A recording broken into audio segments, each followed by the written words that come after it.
Today on Artsy we'll feature a teen internship program at the Museum of Contemporary Art's Failure Lab, an art moment featuring forced perspective photography from 1/24th scale, a temporary art installation, Ai Weiwei's Circle of Animals Zodiac Heads, a music video from one of our great local artists, the McNichols Civic Center building, and the Denver Art Museum's revealing a masterpiece, the Virgin of Albanera.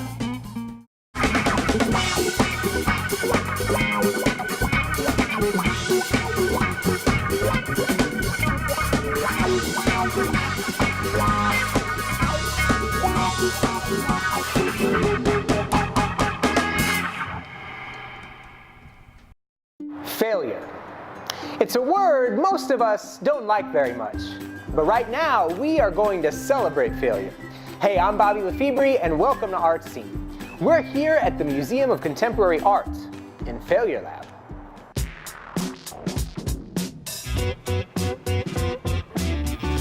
Should you fear failure? Putting your art out into the world is really terrifying. You're taking a risk. Everybody thinks of failure as being something you should avoid. What do you think about failure? When you fail, you're just trying new things. Becoming better through failing. It's never giving up. Change is a really good thing in a creative process. So, talk to me a little bit about Failure Lab. What is this program? It's a program for teens in the Denver and surrounding area who just have a passion for art.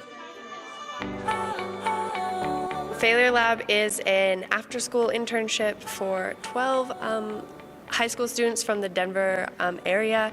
What we do is we plan events for teens at the Museum of Contemporary Art, and we also work with visiting artists. So we've done exhibits before here, and we've just been basically like a liaison for teens and other students to come and visit the museum. It's all about just being exposed to the art world, the world behind running a museum, curating art shows, creating art. And it helps us not only kind of know about what the museum does in general, it helps us build life skills and talking to people. We work with different artists to create different exhibitions, and we also help draft different programs for teens in the city to come and listen to music, talk about art, and just really sort of bring about a space of community. I noticed that you have on gloves right now. What are you guys doing at the moment? Right now we're hanging a teen art show. What that entailed was an open call for submissions where we asked students from all over Denver to submit artwork. We had close to 250 submissions. Just over 100 submissions are going to be in the final show, and right now we're hanging it, and it's all student artwork, and it's really awesome because the Museum of Contemporary Art, the Failure Lab program, we got to curate and select the theme for the show. So it was really a great way that I got to practice like a museum role, and I thought that was a really great opportunity.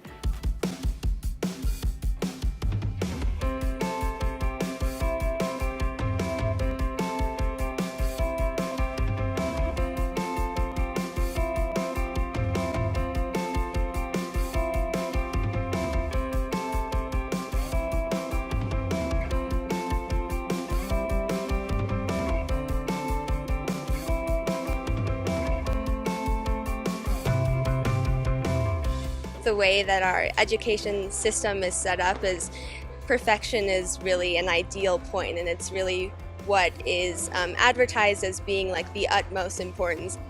Programs such as this and just the advertisement of failure being something that's sort of beautiful in a way is really important. It teaches kids and students in the area that their art matters. Nick, you said 2 feet? Yes. Okay. It can be coming from a really personal and intimate place, but it still matters, and what they create is still valuable. Failure is good. It's one of the best learning experiences you can have. Maybe next time you could do it better. So, why celebrate failure?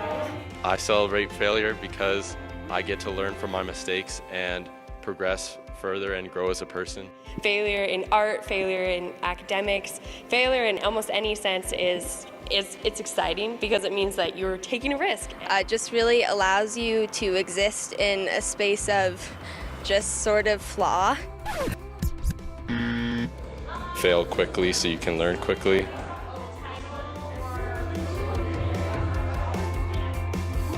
I think the program really was created to show teens that failure is sort of a necessary step to growth and to improvement and to learning.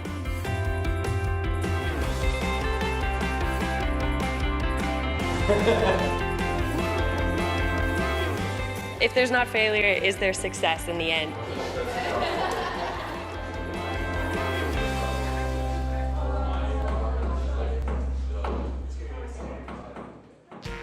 Great stuff from the Failure Lab. You can check out the Museum of Contemporary Art and the current exhibition, Saber Acomodar, Art and Workshops of Jalisco 1915 to now.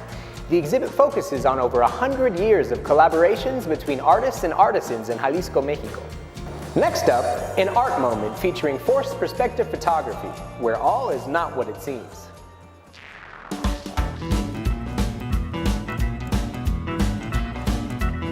I got hot rod fever way down in my soul. I got hot rod fever way down in my soul. Just give me a set of wheels, I'm gonna let them roll. Let's go, cat!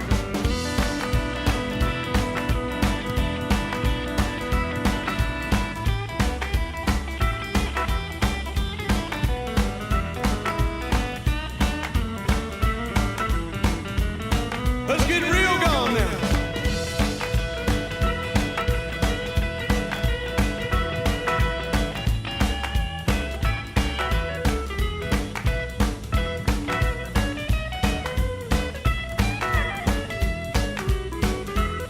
I want a suicide knob and a fuzzy dice, a moon hubcaps and French delights. Fender skirts is what you wear, and I roll and bleed the interior. A primer coat and dual exhaust, chrome leg plugs no matter what they cost. Rows of lures on the hood, candy apple red paint sure looks good.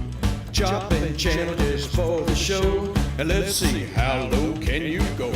Shave the hood and the deck, two-point ignition, it'll be high tech. Hot rod fever way down in my soul. I got hot rod fever way down in my soul. Just give me a set of wheels, I'm gonna let them roll.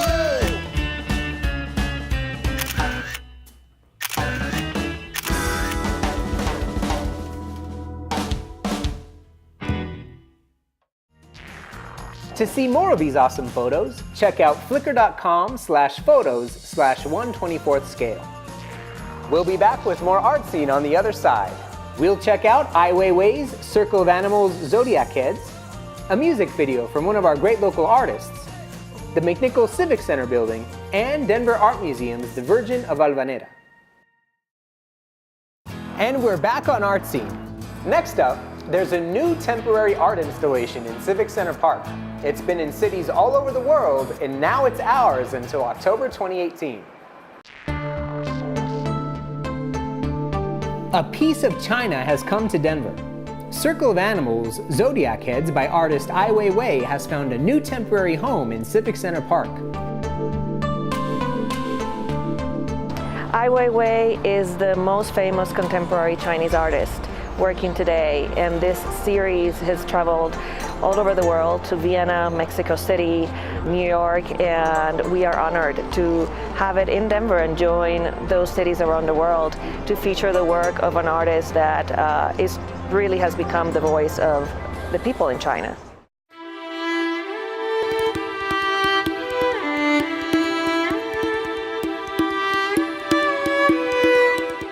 The installation is at the Sea Lion Fountain at the north end of the park.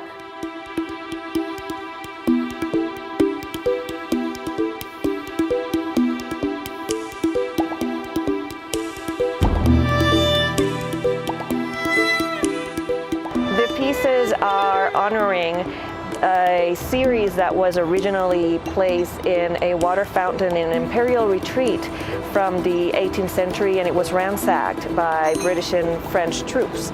And aside from the exhibit being just beautifully created, it's also bringing attention to issues of repatriation, looting, the fake, the copy in art, because Ai Weiwei's subject matter is always about topics of social justice.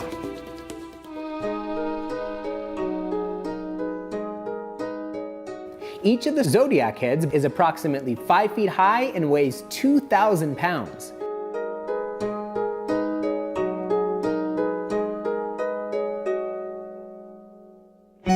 This is part of a multi-year global touring exhibition and will be in Denver through October 2018.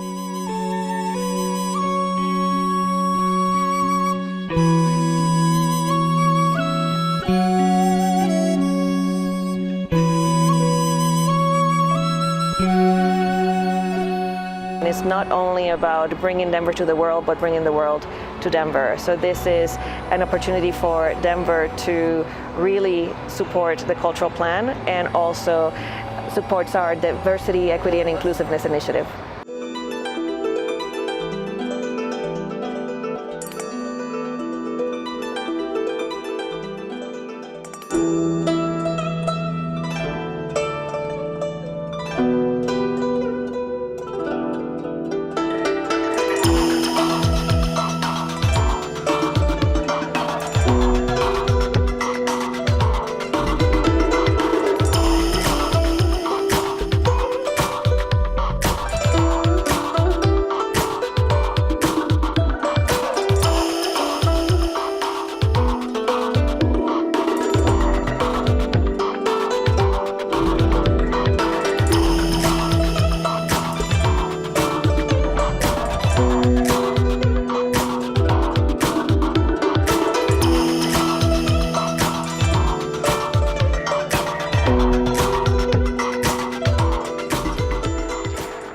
From time to time, we've mentioned different exhibits and events at the McNichols Building.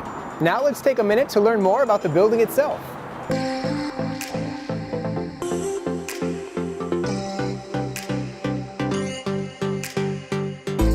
McNichols Building is one of the first Carnegie buildings ever contributed to the city of Denver. It is part of our historic list of assets, a building that many of us care a great deal about. The mission of our agency is to enhance Denver's life and community through premier public venues, arts, and entertainment. And the McNichols Building does all of that. This is the heart and soul of our city. And when you go to cities, you look for that main park, you look for that main central feature of the city. Well, Civic Center is that place, and McNichols is that structure within the park that gives life and breathes life into our history in terms of who we are and where we've been. The Carnegie Library opened as the first building in Civic Center Park in 1910. The building served as a library until 1955, and for the following 50 years became home to Denver's Water Board and eventually the City Treasury offices. In 2012, Arts and Venues was charged to activate the McNichols Building, bringing new art, culture, and events to Denver's Civic Center. The McNichols Building became a platform to feature Denver's creative talent and a hub of cultural activity, learning, and entertainment. When we opened in 2012, we had no idea how successful it would become, but it was widely acknowledged as a very unique and successful building.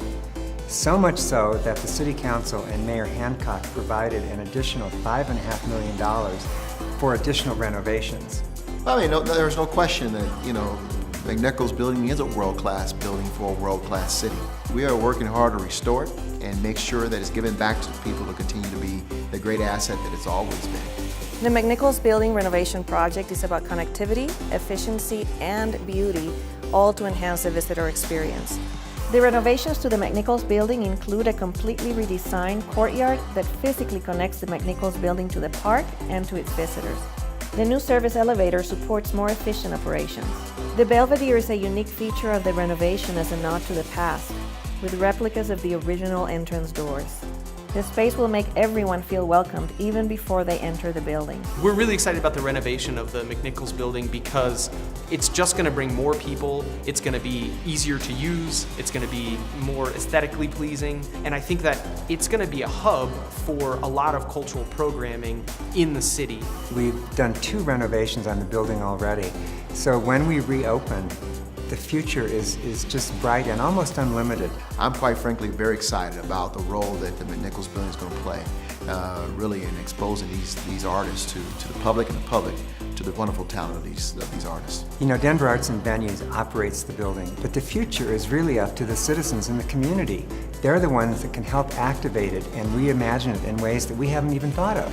It's a city building, and residents should be able to use that space, know that they can use that space, and engage with it as if it were their neighborhood park. And I think it's really exciting, the renovations that are taking place, and I'm excited to take part in it.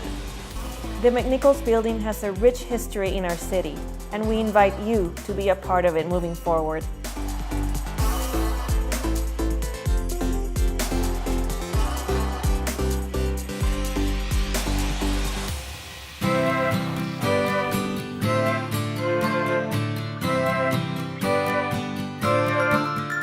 And now, let's check out a music video from one of our great local artists.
The Denver Art Museum recently restored a Mexican masterpiece, the Virgin of Albanera.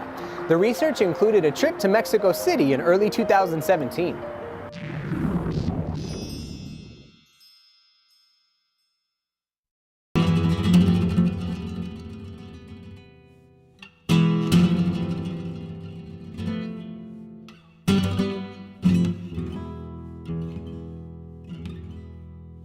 We know very little on the history of this painting. This is why conservation is so important, to try to find out the real history of this painting. We're undertaking conservation treatment on this painting in particular because over a period of time and various campaigns of restorations, the original artistry got lost. We know that it was in a collection in the United States in the early 20th century, and it passes through several hands until it reached the collection of a museum. But the painting can tell us a lot. The first thing that I saw was a lot of discoloration and muted presence of detail. But then, you know, as we started to look at the painting, more and more started to reveal itself.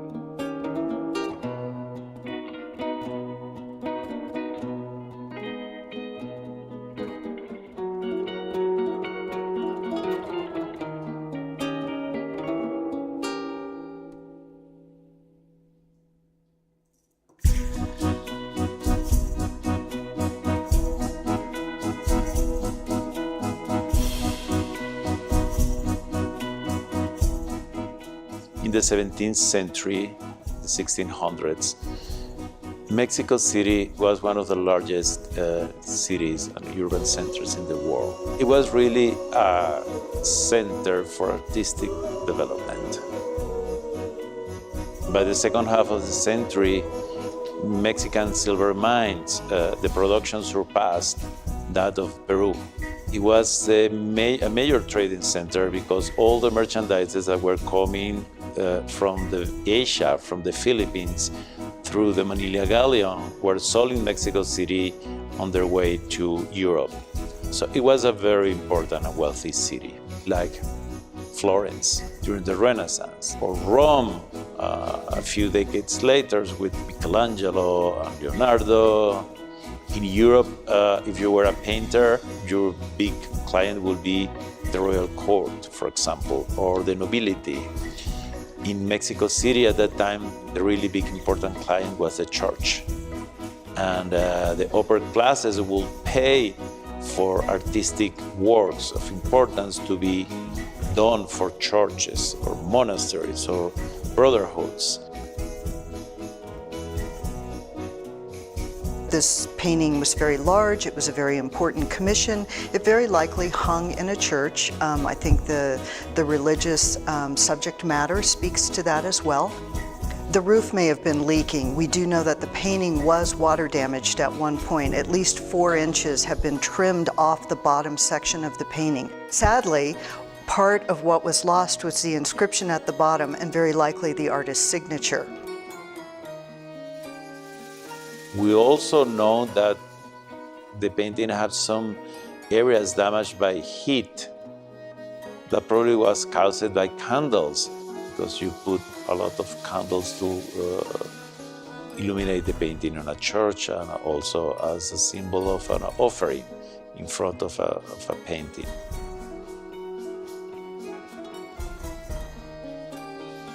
So my thought was, wow, we've got a whole lot happening here, not only from originally, but through its lifetime. And I felt very confident that we would be able to bring this painting back as close to its original state as possible. First, we do a visual analysis that is with the naked eye. We also look at using different light sources. X-ray, in particular, will show us perhaps changes to the composition. It will also give us a sense of certain damages, such as the location of tears. We can see a lot about the canvas weave, and we can see heavier element-based pigments, such as lead-based pigments and mercury as well.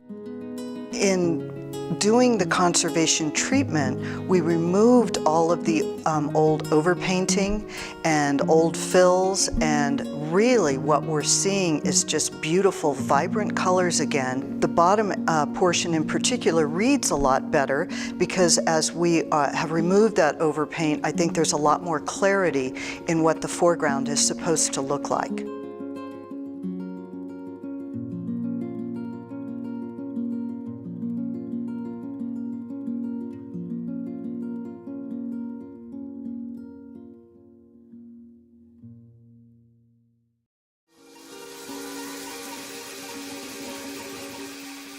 The transformation and the return that is closer to its original appearance is always a wonderful surprise.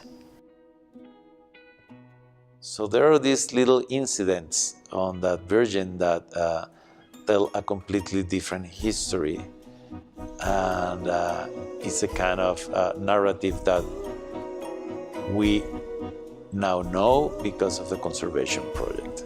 It gives us an opportunity to revisit a time, a practice, a methodology, and to look at this in the context of humanity. And I think that what we are preserving and conserving speaks very much to the spirit of what we as humans, how we leave our mark through a passage of time.